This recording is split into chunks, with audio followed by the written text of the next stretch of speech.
เป็นงานบุญมหามงคลอันสูงสุดของพี่น้องชาวพุทธลำลึกนึกถึงหาพระเดชพระคุณญาทานใหญ่มหาสิงห์ทองชิตะธรรมโม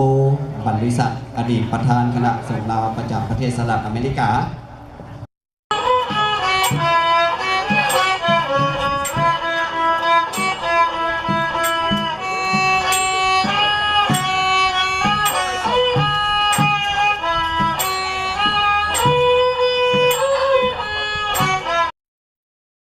โดยมายทานดรพระมหาเทียนทองทิตธรรมโม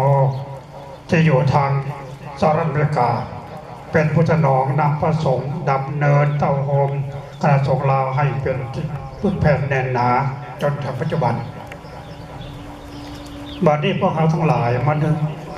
คุณงามความดีของยทานและพากันโปรดสาคุณของยทานดรพระมหาเทียนทองทิตธรรมโมที่ได้มรณภาพไปในวันที่ 14 พฤศจิกายน พศ 2546 พศ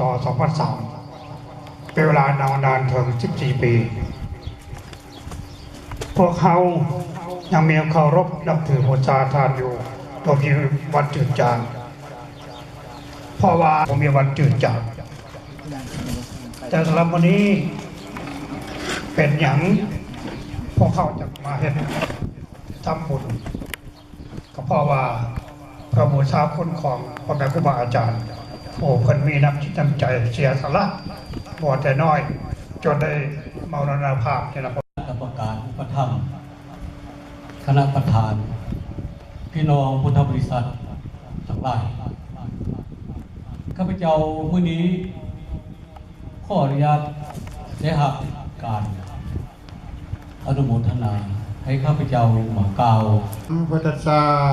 สาธุสาธุสมันตาจักกะวะเลสุอัตตาคสันตุเทวตา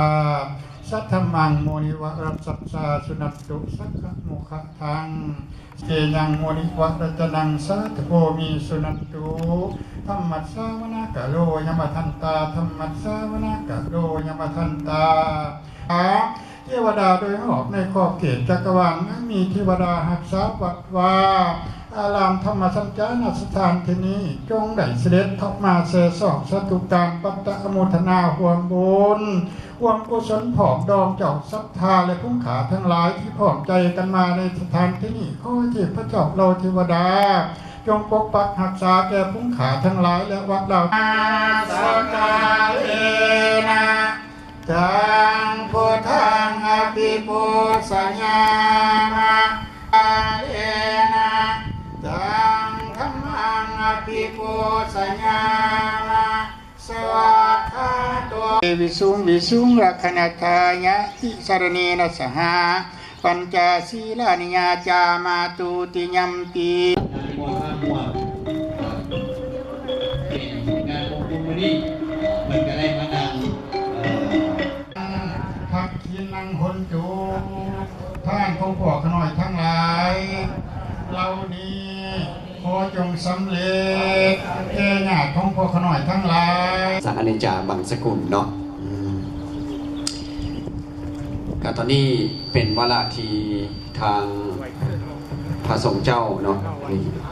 ได้พร้อมเพียงกันวางผ้าไตรจีวรเพื่อนับอุทิศถวาย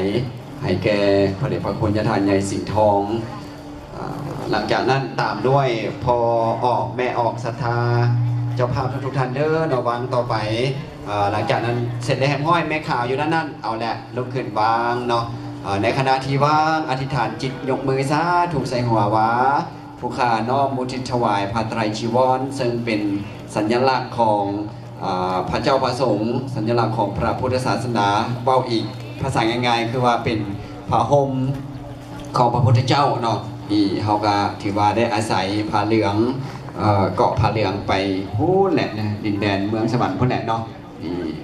บางท่านเพิ่นก็คุ้นดีนั่นแหละเนาะผมมีโอกาสได้บวชจอกเทือว่าฉันก็ได้จะถวายผ้าไตรจีวรนี่แหละว่าฉันเนาะนี่อาศัยผ้าไตรจีวรนี่แหละเนาะอธิษฐานจิตเอาว่าบุญกุศลนี่น้อมอุทิศถวายให้พระเดชพระคุณญาทานใหญ่สิงห์ทอง